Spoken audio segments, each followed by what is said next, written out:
Didimbani. Mtazamaji wa TV3, kama unapofahamu huwa tunakuwa na mastori mbalimbali ya kimichezo na wadau wa michezo hapa nchini na hata nje ya mipaka ya Tanzania. Na leo hii tuko na meneja wa Namungo FC Idrisa Bandari. Habari yako kwanza? Alhamdulillah. Za tangia mwaka jana. Ni mwaka jana msimu uliopita tuseme. Msimu uliopita. Mwaka jana lakini msimu uliopita tunagawana mwezi wa 6. Tunajikuta tunajichanganya basi. Mimi naona kama mwaka. Hapana, mesha mwezi wa 6 tarehe 22. Vipi kwanza ukitazamia sasa ligi imeanza rasmi kwa upande wenu? Sawa tunasema tathmini ya ligi unaweza kaangalia kwa mechi chache tu mwanzoni ligi imeshaanza. Mkiangalia mnajiona wapi na mnatazama vipi? Kwanza nikikurudisha nyuma interview yetu ya mwisho nilikwambia tutafanya reshuffle kubwa sana. Yes. Kama utakumbuka. Na tumefanya hivyo. Tuliacha wachezaji 12. Okay, tuliona hiyo wasema hii. Tumesajili wachezaji 17. Unaweza kaona kazi kubwa iliyofanyika, lakini sera pia nayo imebadilika ya namna ya uendeshaji wa club. Kwa maana ya Namungo alikuwa unazoea kuona majina makubwa ya wachezaji ambao walikuwa wakisajiliwa. Tofauti na msimu huu, majina sio makubwa sana, lakini ubora wa mchezaji ndio kitu ambacho kimezingatiwa. Kwa hiyo nikirejea kwenye swali lako, baada ya hizo tathmini ya vikao vya viongozi kupitia kwenye tathmini ya ushiriki wa Namungo kwenye misimu miwili mfululizo, ikaja na jibu kwamba tunatakiwa kufanya reshuffle kubwa, lakini pili kufanya mabadiliko ya sera ya namna ambavyo timu inatakiwa kwenda. Na ndiko ambako tumekuja kuiona ligi ilivyoanza tu, nini ambacho tulikuwa tumekifanya kwenye kipindi cha usajili kinatupa majibu ya moja kwa moja. Ligi of course ni ngumu.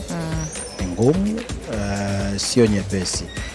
Na sisi tumeanza michezo miwili nyumbani, tumecheza na Pamba tukapata sare ya goli 1-1, lakini tukaja tukacheza na Tanzania Prisons tukapata ushindi wa goli 1. Ukiangalia unauona ugumu wa ligi tangu ligi ilivyoanza, lakini tunamshukuru Mungu kwamba kikosi tulichokuwa nacho wachezaji wetu wanapigana sana. Tangu dakika ya kwanza unaona fighting spirit yao ni kubwa mpaka dakika ya mwisho, na hicho ndio kitu ambacho kinatusaidia mpaka sasa hivi. Tuna kikosi cha watu ambao hawachoki kupambana mpaka kipenga cha mwisho. Na mkiangalia katika usajili mliofanya, tunasema mkiangalia pia na usajili zilizofanyika kwa klabu mbalimbali hususan wachezaji pamoja na benchi la ufundi, mnajiona katika hali ya ushindani wa aina gani kwa msimu huu wa ligi? Ushindani ndio mkubwa na sisi tunakusudia kufanya ushindani mkubwa zaidi. Unajua tulikuwa tunafanya usajili kwanza, watu hawakuitolea macho Namungo kutokana na aina ya sajili. Walikuwa wanategemea tutakuwa tunaona target kule kwenye klabu kubwa. Kwa ndio maana kipindi ambacho usajili ulikuwa unafanyika ulikuwa usikii Namungo kizungumzwa. Na sisi tukasema haina shida, sio lazima watuzungumze wakati wa usajili, watatuzungumza ligi itakapoanza. Sisi tumekuwa timu ya mwisho kuanza pre-season kuingia kambini. Wasema hamna matatizo, tutakuja tutatekeleza timu ambayo inakwenda kuleta ushindani na watu watazungumza baada ya ligi kuanza. Sisi tunataka kutoa ushindani wa kweli. Na ushindani wa kweli unakuja kwa sababu ya sura za watu ambao tuko nao, kwa maana wachezaji mpaka technical staff. Mwalimu Juma Ramadhani Mgunda amekuja na staili mpya kabisa ya namna ambavyo timu yake inataka kucheza. Ukiona system yetu inavyocheza kuanzia dakika ya kwanza mpaka dakika ya 90, sio walioko benchi, sio walioko ndani, ni watu ambao wana moyo wa kujitolea sana. Ukiona wachezaji wenye moyo wa kujitolea wana uwezo wa kucheza mpira, maana yake wanatarajia kuiona timu kwenye namba zile za juu kabisa za msimamo wa ligi. Kwa hiyo tutatoa ushindani mkubwa, na kama ilivyo kawaida na Namungo kabla ya msimu kuanza inaweka malengo yake, na malengo ya msimu wa Namungo kila msimu ni kuwa top 4. Hayo ndio malengo ya timu ya Namungo. Hata msimu huu pia tunakusudia kufika point top 4, na tunaiona hiyo nafasi tunaweza kuipata kutokana na aina ya wachezaji tuliokuwa nao, shindani mkubwa wa ligi licha ya kuwepo, lakini tunaamini tutafika hapo. Umezungumzia swala zima hapo wale la sajili ambazo mmefanya, mkiacha wachezaji ambao wale watu walikuwa wakiwatazama sana kutoka katika klabu kubwa, na imekuwa kizungumzwa kwamba klabu za hapa Tanzania zinachukua wachezaji walioachwa na klabu kubwa, ina maana kwamba wameshindwa kuangalia mbele zaidi au mbali zaidi. Nyie kwa msimu huu kuachana na zile kasumba ambazo zimekuwa zikiongelewa, ni kipi ambacho mlikitazama na kuachana na hivyo kama tulivyosema? Kama nilivyosema, kwanza tumefanya tathmini ya ushiriki wa Namungo ndani ya misimu miwili mfululizo. Ingawa tumekuwa kwenye ligi kwa muda mrefu, lakini tulifanya tathmini hiyo kwenye hii misimu miwili. Malengo ya klabu yalikuwa ni nini? Tumefanikiwa kwenye hii misimu miwili? na kama tumefanikiwa kwenye eneo gani, kama tumefeli kwenye eneo gani, nini kisababisha tufeli. Baada ya hivyo vikao ndio tukafanya maboresho makubwa sana, kwamba tulikuwa na Namungo ilikuwa na kawaida inasajili wachezaji wa nje 8 9, lakini leo tunapozungumza msimu huu Namungo inasajili 4 tu nje. Asilimia 90 ya wachezaji ni wa ndani. Lakini je, baada ya hiyo tathmini majibu yake ni nini? Tuchukue wachezaji ambao age yao sio kubwa, sio ndogo, ni umri wa kati. Sio majina makubwa, lakini wana chachu ya kufikia mafanikio na kutapia malengo ya klabu. Sasa unawapataje? Ndio tukaanza kutafuta wachezaji kutoka maeneo tofauti. Lakini pamoja na hayo hatukatai, tumesajili wachache sana, kwamba pamoja na hao vijana ambao tuko nao, tunataka wachache ambao wataongoza wale vijana. Ndio unaweza kuona mtu kama Makambo kwenye timu, mtu kama Jacob Masawe bado anaendelea kusalia kwenye timu. Lakini asilimia 90 wachezaji wetu sisi ni vijana sana. Ndio maana tunamudu sisi kucheza dakika 90. Tunaweza kucheza dakika 90 tukasema tunaweza kuongeza 10, tumechoka, hatuwezi kuchoka. Kwa hiyo tulichofanya ni ile tathmini ya vikao vya kupitia misimu miwili, ndicho ambacho kimekuja na majibu kwamba hapana, tuachane na aina hizi za sajili ambazo kwa tukizifanya kwenye misimu mingine. Twende tukajaribu sajili nyingine ambayo ukiona ni kama sajili mpya na sura mpya na Namungo, tofauti na ile ambayo ilikuwa ikitazamwa tangu Namungo imeingia kwenye ligi kuu. Kwa hiyo kumekuwa na sura mpya kabisa ya Namungo ukiona. Sio wachezaji wa kutisha sana, ukiwaona wakishuka huwezi kudhania ndo hawa. Majina sio makubwa sana, lakini tukaangalia uwezo. Sisi tumeenda mpaka championship, tumesajili wachezaji sio pungua 3 4 championship na wanatulipa. Tumeshiriki mashindano ya pre-season tournament pale Babati. Mchezaji ambaye tumemtoa championship Abdulaziz Shahame amekuwa mfungaji bora wa mashindano. Tumeingia kwenye ligi, yameanza kuscore tayari. Kwa hiyo unaweza kaona tuliangalia hivyo vitu. Tukuangalia majina, tuliangalia uwezo. Na tumezoeleka kwamba tunaangazia zile klabu kubwa, tunasema wakongwe kwenye ligi, Simba na Yanga, lakini akajitokeza Azam na sasa hivi kuna Singida United. Kumekuwa na kasumba kwamba Simba na Yanga kuwatoa kwenye ufalme wao haiwezekani. Na ndio ilivyozoeleka, kila mtu akisema hivyo. Lakini kwa sajili za sasa hivi watu wamesema, na tumeshaongea na mmoja wa viongozi kwenye timu yenu pia, tulishazungumza naye akasema kwa msimu huu anaona ufalme wa Simba na Yanga ukivuliwa pale juu. Unajua mpira unabadilika. Wewe unavowazungumza hao, na hao pia wana namna ambavyo pia wamejipanga. Kwa jambo la kwanza ni ninyi ambao mnataka, kwa sababu sio tu wametengeneza ufalme kwa mdomo tu peke yake. Maana yake nao pia wamefanya kazi kubwa kwa maana ya sajili zao, kuzitengeneza timu na hapo walipofika. Kwa hiyo hata huyo ambaye anafikiri kufika hapo ni kazi nyepesi, sio kazi nyepesi. Unatakiwa ujiandae vizuri pia. Utengeneze timu ambayo quality yake ni kubwa kwenda kushindana. Haiji tu kwa mara moja, haiji kwa miaka 2 3 tu. Unatakiwa kuwe na mkakati mkubwa, na mkakati huo sio wa ndani peke yake kwa maana wachezaji. Huo ni mkakati wa makusudi wa klabu nzima, kuanzia viongozi mpaka hao wachezaji. Kwa hicho ulichosema si jambo jepesi, ni jambo gumu, lakini nafikiri hatua zitafika taratibu. Tutafika huko kwamba sasa ubingwa watu wanabadilishana, huyu anachukua ubingwa, nafasi za pili watu wanabadilishana. Kwa ile kama ni msimu msimtarajie huyo. Inaweza kutokea. Unajua ligi ni mashindano ya muda mrefu, sio muda mfupi. Tuna michezo 30. Chochote kinaweza kutokea. Sisi target yetu nafasi ya 4, lakini nafikiri tukiona nafasi ya 3 iko wazi tutaitaka. Tukiona nafasi ya pili iko wazi tutaitaka. Tukiona nafasi ya kwanza kwa tutaitaka. Kwa hiyo target yetu ni kuwa kwenye top 4. Sasa top 4 kwenye namba ngapi? Tusubiri tuone, ndio ligi imeanza. Utaangalia ni wapi.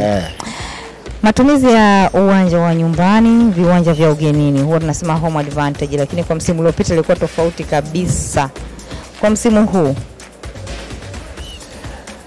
tumeanza kutumia vizuri nyumbani, ingawa sio kwa 100%. Sisi michezo iliyopita ya msimu uliopita, michezo miwili yote nyumbani tulipoteza. Tena kwa idadi nzuri ya magoli, 2-1 2-0. Lakini msimu huu tumeanza na sare ya 1-1, tukaja tukashinda goli 1. Ukikompea na msimu uliopita kuna utofauti mkubwa, kwa maana tumefanya vizuri msimu huu kuliko msimu uliopita. Sisi tunataka kufanya timu ambayo inaweza kushinda kwenye uwanja wote, sio uwanja wa nyumbani peke yake. Ukiwa na wachezaji wazuri, ukiwa na timu ya ushindani, unashinda kwenye uwanja wote, unashinda ugenini, unashinda nyumbani. Kwa hiyo sisi tumetengeneza timu ya namna hiyo iweze kupigana kwenye ardhi yoyote ile tutakayokwenda kucheza, tutoe ushindani na mwisho siku tuweze kupata alama. Zinakosekana 3 tuweze kupata 1, lakini target kwenye michezo yetu ni alama 3, ndio kitu cha kwanza ambacho watu tunaingia nacho. Kwa hiyo tutatumia vizuri uwanja nyumbani kama ambavyo tumeanza, lakini hata away tunavotoka hivi watu wasitoshushe sana. Huu ni msimu ambao Namungo na timu nzuri sana. Mimi nimekaa na Namungo kwenye tangu 2022 niko hapa. Hii 2025 2026. Msimu huu tuna timu nzuri na diriki kusema hivyo. Kuliko misimu mingine yote. Kuliko misimu mingine yote. Msimu uliopita nasema kidogo kulikuwa kuna changamoto kutokana na kocha kuingia, changamoto za hapa na pale. Juma Mgunda tunamzungumzia. Kwa msimu huu hapa tutarajie nini? Msimu uliopita mmesemani kuna na changamoto labda wachezaji kuzoeana na kocha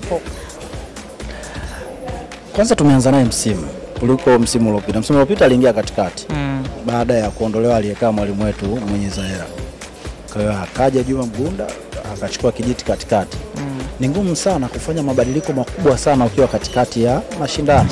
Maana yake utakachokifanya ni kwenda na zana zile zilizokuwa nazo ili ukamilishe msimu. Kwa msimu huu tunaweza tukasema sasa ndo tutamrate Juma Mgunda kwa sababu ndo tumeanza naye moja kwa moja. Na sisi hatuna mashaka naye.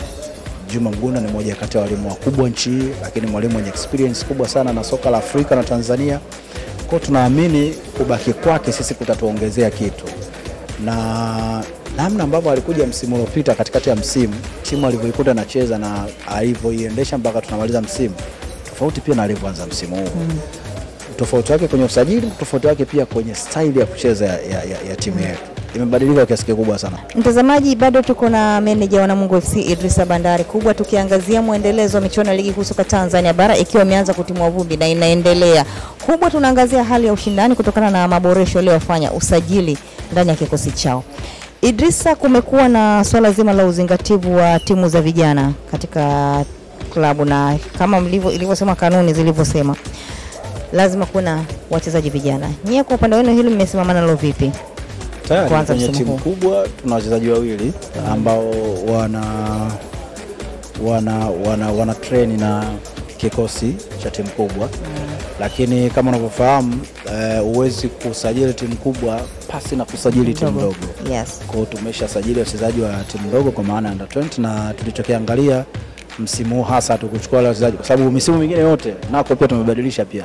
Misimu mingine yote tulikuwa tunachukua mchezaji yoyote wa under 20 wa timu kubwa kutoka sehemu yoyote nchi. Popote pale. Madhali anaweza kucheza mpira na mchukua. Lakini msimu huu tumeangalia asilimia kubwa ya wale vijana ambao wanatoka kwenye eneo ambalo klabu inatoka. Ni wachache tu wanatoka nje.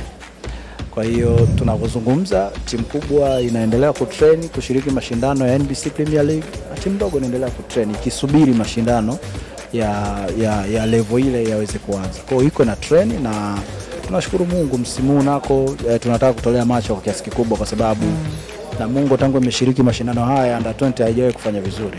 Haijawahi kufanya vizuri kabisa. Kwa hiyo nako tumeweka nguvu kuona tunapiga hatua. Mabadiliko haya sera ya kiuendeshaji yasiguse tu timu kubwa, yaguse mpaka kwenye timu ile ya vijana. Kwa nako tumetolea macho, tunaamini yale ambayo yanaendelea sasa hivi kwa maana ya mazoezi ya vijana na kukaa kwa muda mrefu kuliko msimu mwingine wowote ambao timu ile imewahi kukaa kambini. Tunaamini nako pia kutatupa majibu mazuri. Tugusie kwa hili pia uwekezaji unaofanywa na serikali sasa unaendelea kufanywa na serikali. Sawa, tunaona kwa timu ya taifa pia klabu shiriki michuano ya kimataifa. Unaongeza morali gani hususan kwa timu shiriki za ligi? Mmesema tutarajia kuona top 4 na timu nyingi zikitolea macho huko. Unahisi inaongeza morali kiasi gani katika hali ya ushindani wa ligi? Kwanza nataka niseme jambo lolote la kimaendeleo kama serikali haiweka mkono ni gumu sana kufanikiwa. Hasa kwenye michezo serikali ina mchango wake mkubwa sana. Moja, unajua serikali ndio inamiliki kiwanja kikubwa cha nchi Benjamin Mkapa. Na sasa hivi tunategemea Arusha pia. Sasa hivi tunategemea pia Arusha, tunategemea pia Dodoma. Tunataka kujenga pia uwanja, lakini viwanja vingi ambavyo timu nyingi zinacheza wanamiliki serikali. Angalia Ali Hassan Mwinyi, CCM Kirumba, Sokoine, Jamhuri Morogoro, Shemri Abedi, angalia Mkwakwani. Yaani hata kwetu unakuja pia. Ni serikali ndio inamiliki. Kwa hiyo mchango wake kwanza ni mkubwa mpaka hapa. Maana yake ni kwamba kuendelea kufanya bora zaidi ya hicho ambacho wanakifanya ni kuchagiza maendeleo ya michezo kukua. Kwa sababu sio tu football, serikali imeweka mkono kwenye maeneo mengi. Nilikuwa naona mwanariadha Simbu amepokelewa vizuri, amepewa nyumba Dodoma, BMT imempa milioni 20. Haki watu wanaona na cheo kupandishwa kazini. Yes, cheo kupandishwa. Haki watu wanaona kwamba kupitia michezo kuna hatua tunaweza tukapiga na serikali ikaona nini ambacho wanaweza kufanya baada ya watu kufanya vizuri. Kwa hiyo mimi niwatie moyo tu, serikali isiache kushika mkono, iwe ni timu za mpira wa miguu, timu zinazoshiriki michuano mingine yoyote ambayo inawakilisha nchi. Mwisho wa siku serikali ina mkono mkubwa sana, ina mchango mkubwa sana kwenye kuendeleza michezo nchi. Kwa hiyo muhimu, na wala wasivunjike moyo, waendelee kushika mkono kwa sababu liko jambo kubwa wanalifanya kwenye timu. Kuendesha timu sio jambo dogo. Kabisa. Kuna watu wanaweza wakashiriki mashindano alafu hawana motisha. Hiyo kinachotoka kwenye serikali ni sehemu ya motisha. Kumbe tunatambuliwa na serikali. Kama kilivyofanyika Zanzibar safari. Yes. Alienda hatua inayofuata. Yeah, kwa ni jambo zuri. Mimi kwangu ni moja kati ya kitu kizuri ambacho serikali wanakifanya. Neno lako sasa kwa klabu shiriki zingine za ligi kuu, hususan wale wajita majiant wa ligi hapa Tanzania, ni lipi kutoka kwa Namungo? Namungo tumekuja kwenye msimu huu kwa namna tofauti na walivyotuzoea. Kwa namna tofauti sana. Unajua mimi nimeona mazoezi ya timu na naendelea kuyaona mazoezi ya timu. Kama ambavyo nimesema mwanzo, msimu huu ni msimu ambao sisi tuna timu nzuri sana. Hawahitaji, hata nyinyi waandishi hamhitaji sana. Tunashukuru. Endeleeni kutokuhitaji sana. Lakini mwisho wa siku mtatutaja kwa nzuri sana kabisa. Kwa hiyo sio tu majiant, sisi tumekuja kutoa ushindani wa kweli kabisa kwenye ligi. Ushindani wa kweli, na tunaamini ushindani huu utatulipa vizuri baada ya msimu kukamilika. Top 4 sisi lengo letu ni top 4. Lakini nimekwambia tukichungulia pale nafasi ya tatu hakuna mtu tunaingia. Nafasi ya pili hakuna mtu tunaingia. Nafasi ya kwanza hakuna mtu tunaingia. Nafasi ya pili asiwepo na mtu. Lengo mpaka sasa kalegea. Mpaka sasa unataka kuniambia nani mwenye nafasi ya kwanza? Sasa hivi msimu kama sasa hivi tunavyozungumza Dodoma anaongoza ligi. JKT pia alishaongoza. Kila mtu anaongoza. Kuna club inaitwa KMC. Kuna afisa habari wao mmoja hivi, unamfahamu Bwege mmoja hivi. Unamsakama sana yule mtu jamani, lakini alipost screenshot nini msimamo wa ligi wakati anaongoza ligi. Akaweka ameongoza kwa masaa 2-3 tu. Bwege mmoja tu. Sasa hivi Moses Mpunga na yeye kijana wangu ka screenshot kaweka, wacha JKT alibandika mabango. JKT alibandika mabango. Of course ni upya wa kuongoza ligi, na wanasema kileleni kule kuna baridi. Nataka kuwaambia ndugu zangu, bado unaongoza masaa kadhaa, ukiongoza wiki bado. Mwisho wa siku kadri muda unavyozidi kwenda, kila mtu atakaa kwenye eneo lake. Kadri muda unazidi kwenda, kila mtu atakaa kwenye eneo. Atakaa nafasi yake ambayo anatakiwa kwenye eneo lake, na kwenye hilo eneo akikaa sasa ndio utajua nani alistahili kukaa nafasi ya kwanza, ya pili, ya tatu na ya 4.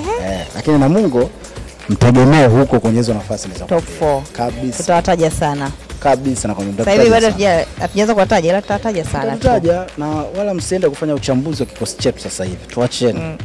Mtafanya baada. Tukifanya tutaharibu. Mtatuharibia, mtafanya baada. Kwa uchambuzi sasa hivi uharibu. Tunazidi kuboresha. Tutakuwa tumashtua. Tutakuwa tumashtua. Kwa hiyo nyinyi subirini sisi tumtwange mtu mmoja hivi. Kisha mtwanga, mtwanga ndio mtafanya uchambuzi. Alafu mtatuuliza mlikuwa wapi. Unatisha watu. Sio unatisha watu. Mimi nawaambia serious kabisa. Huu ni msimu ambao utafanya maajabu makubwa sana. Kabisa nakwambia. Mageuzi ya kihistoria. Nakwambia kabisa. Kempi yetu ya Dodoma imetusaidia sana. Wanasema hakuna mwenye nacho kwenye ligi. Kabisa. Sio nakwambia muda bado. Sasa hivi asubuhi sana bado. Yaani kila mtu ana koti, anahisi baridi tu, yani bado mwili hujachangamka. Kila mchezaji anaangalia kuna nini? Sisi tumwambia vijana wetu wakati huu ambao watu bado hawajachangamka, sisi tupite nao. Idrisa, mimi nikushukuru sana kwa muda wako. Mimi nakushukuru kwa kuja. Endelea kufuatilia Namungo. Tutaendelea kuifuatilia, ila usihitaje sasa hivi, na usichambue. Usiwachambue wachezaji wetu sasa hivi. Tutaharibu. Wachezaji wetu mtakuja kuwachambua tukishawatwanga watu wenu. Shukrani sana. Asante.